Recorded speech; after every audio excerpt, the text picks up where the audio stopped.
You can hear a prison breathe when it wakes up.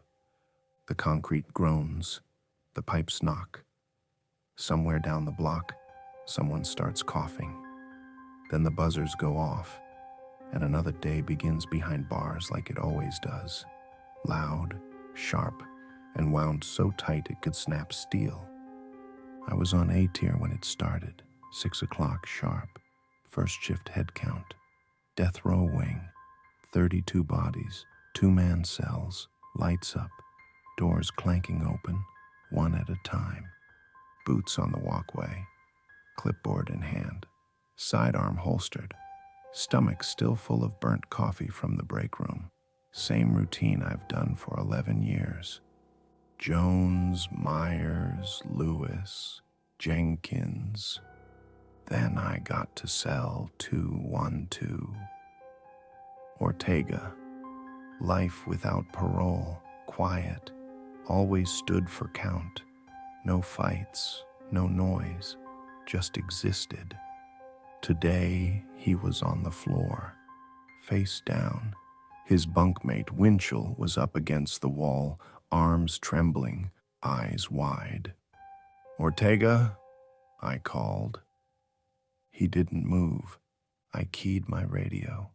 Unit 4, cell 212, possible medical emergency, inmate unresponsive, requesting med, static, then crackling.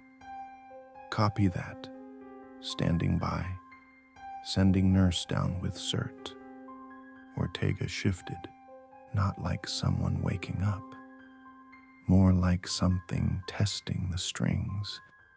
He pushed up on one elbow. His fingers were bent wrong. His eyes were gray, lips shredded like he'd been gnawing them in his sleep, blood on his chin, his teeth. "Shit," I muttered. "Stay on the floor. Do not move." He didn't listen. He slammed into the bars, teeth first, grabbing at air. Winchell screamed, backed into the corner like Ortega was radioactive. I backed up and keyed the lock override. The cell door stayed shut. He kept slamming into it, smearing blood, moaning, but it wasn't pain. It was hunger. Gonzalez and Brewer came running from C tier, both in full vest, hands on holsters. I waved them back. Something's wrong with Ortega, really wrong. Before I could explain, the call came over Central. Code yellow. Multiple inmates reporting seizures in D block. Possible contamination. Lock all non-essential doors. That was 6:28. At 6:31, the power blinked, and then the screaming started. What followed wasn't a riot. Riots are loud, chaotic, but they still follow a rhythm: anger, organization, escalation. They burn hot but make sense. This wasn't that. This was feeding. I saw it from the catwalk as I tried to reach the med bay. 2 inmates, one biting into the other's neck, chewing like it was lunch. A guard pulled them apart, got bit, collapsed, and 5 minutes later, stood back up with his jaw dislocated and his eyes rolled white. The alarms didn't go off. The emergency locks didn't engage, but every cell door on A tier clicked open at once. By 7 a.m., the east wing was gone. I fell back to admin with Gonzalez, Brewer, and Leary. We sealed the steel doors. It wasn't protocol, it was survival. Admin control has thick glass, a backup generator, a master panel for internal surveillance. We checked the monitors. Some showed prisoners running, some showed prisoners feeding. One camera, E block, showed a pile of bodies. Then one moved, twitched, sat up. None of this was in the manual. Brewer had a bite on his forearm, said he didn't feel it at first. By 8 a.m., he was sweating through his uniform. Mumbled that his teeth hurt. Leary kept trying to patch him, but it was useless. At 8:14, Brewer stopped breathing. At 8:18, he got back up. I put him down with my sidearm. One shot, center mass, didn't work. Second shot, head. That did. Gonzalez vomited into the corner. Leary asked what the hell was happening. I didn't answer. The cameras flickered again. One final feed lit up. Med Bay hallway. And in the corner, barely visible, a crate with a red emblem. A label, Vyra Clean Solutions, Class Red Containment. We'd seen their trucks before. Contracted for cleanup, biohazard disposal, government overflow stuff. But they were never in the prison, not until now. That's when the hallway speakers crackled. Not the central system, not the usual PA voice. A new one, cool, corporate. Facility lockdown engaged. Phase 1 observation underway. Do not interfere with infected specimens. Do not attempt extraction. Observe, survive. Vyra Clean thanks you. I looked at the others. Leary was frozen. Gonzalez just whispered, "What the fuck?" I didn't know what to say. Because suddenly, the screaming outside sounded like laughter.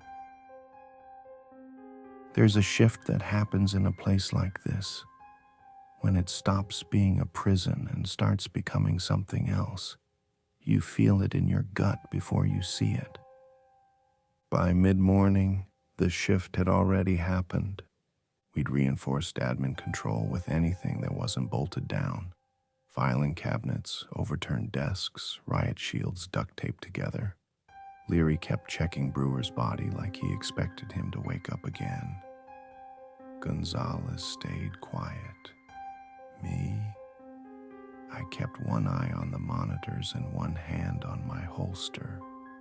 The generator was still running, barely. A dozen camera feeds flickered in and out, half showed static. The others were worse. E-block was gone, nothing but blood.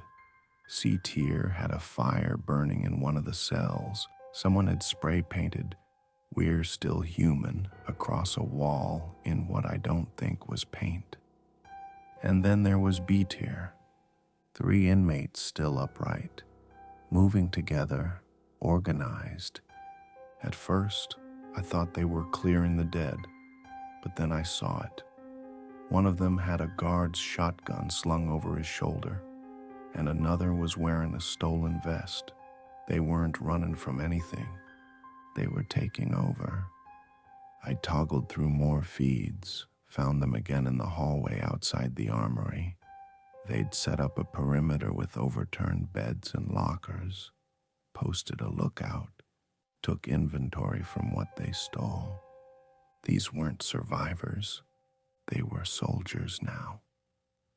And then one of them looked into the nearest hallway cam, straight at us. Mendez. He used to be just another convict. Armed robbery. Smart. Kept his head down.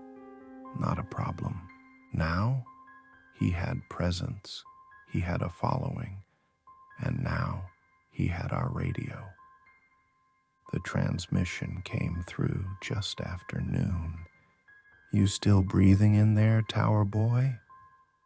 Mendez's voice, confident, calm, like we were just on a lunch break.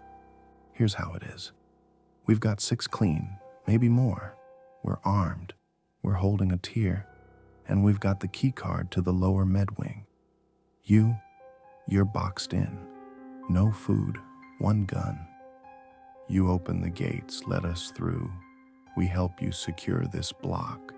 We push the freaks back, together. Or you wait till sundown, and they find you first.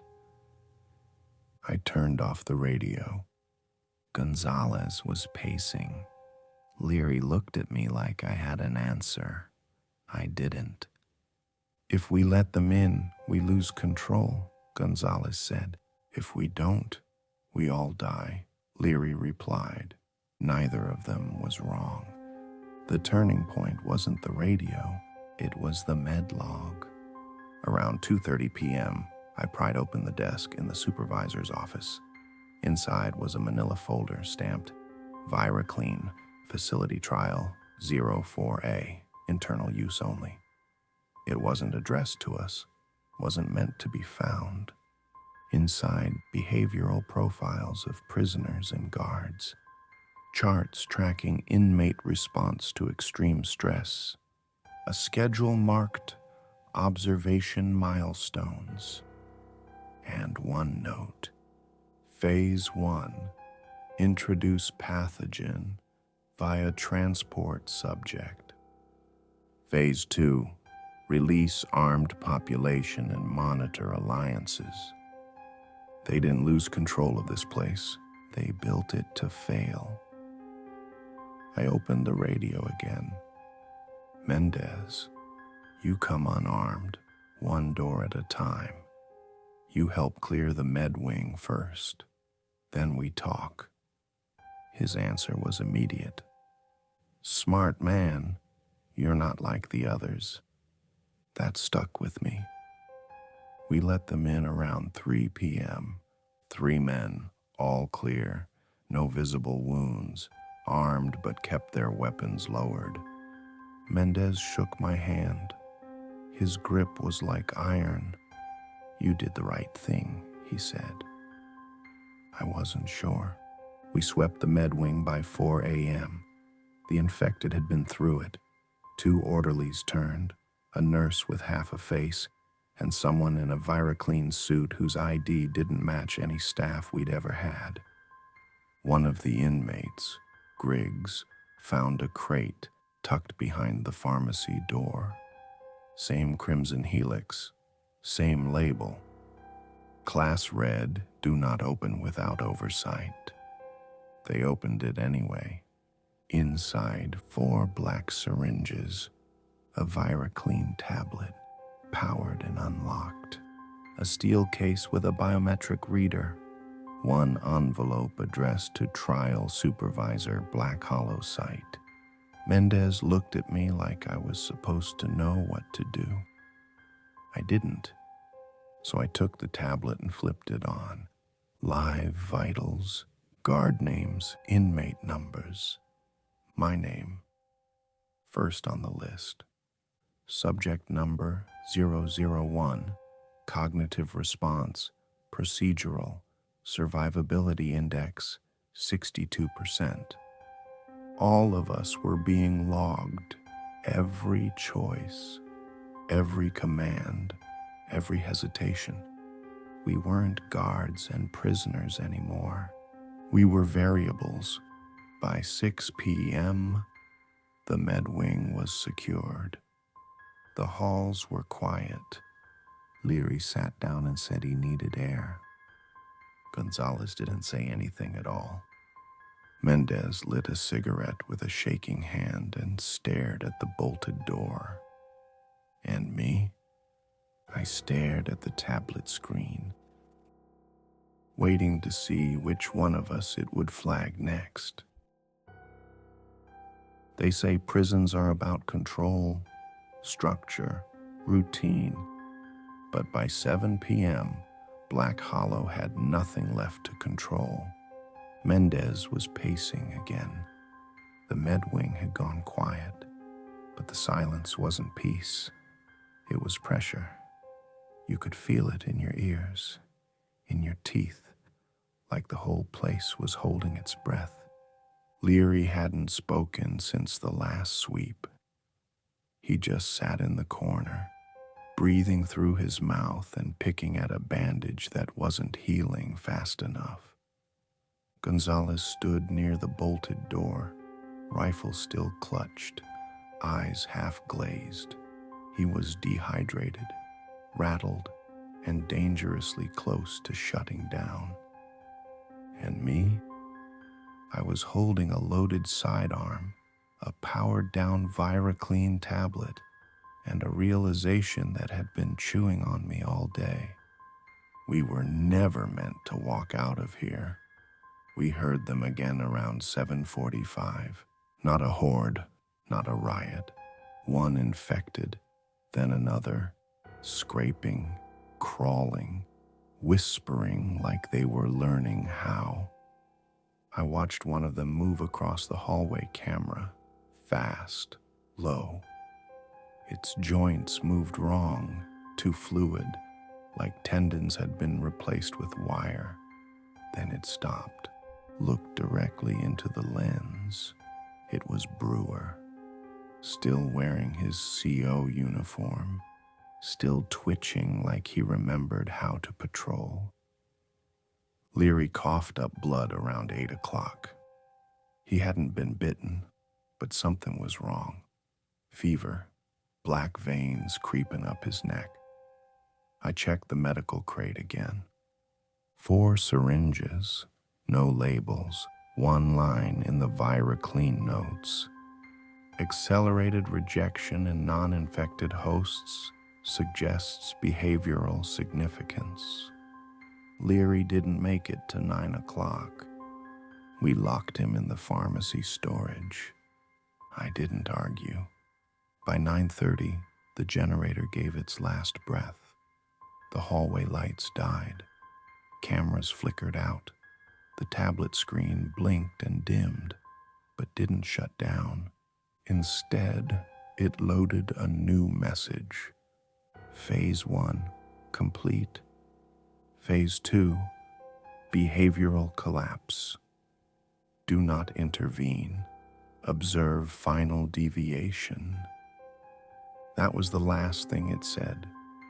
No logs, no uplink, just static. Mendez snapped shortly after. He accused me of hiding something, said I knew from the beginning, said the only reason I was still alive was because I was part of it. When I didn't answer, he aimed the shotgun at my chest. I didn't flinch. I think that pissed him off more than anything.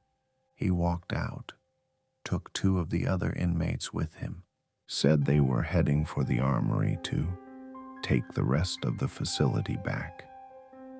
I never heard another word from them. Around 10:30, I moved into the old security booth near admin, last place with working steel shutters and independent locks. It was meant for monitoring hallway movement. Big glass panel, no escape routes, 1 entry, 1 exit. It felt like a coffin, but a strong one. At 11 o'clock, something started pounding against the medwing doors. Not just fists, tools, metal, rhythmic, measured. I watched through the crack in the wall as shadows pressed up against the frosted glass. Some moved like inmates, some didn't move at all. And somewhere in that noise, I swear I heard someone whisper my name. At 11:54, the Vyra clean tablet lit up one last time. No noise, no login, just a black screen and white text. Subject number 001, survival status. Live. Phase window closed at midnight. Uplink ended. Thank you for participating in the Lazarus trial. I stared at it, waited for more. There wasn't any. I'm still in the booth. The hall is dark. The pounding stopped about 15 minutes ago, but something's out there, waiting. I'm out of food, low on water, but I'm still breathing. I did my job, and I'm still a guard, even if the walls are empty, even if the system died before the sun went down, even if no one ever opens this door again. The prison didn't fall. It transformed. And I'm the last man left to watch it rot. If you're still breathing, go ahead and like the video. Subscribe if you dare.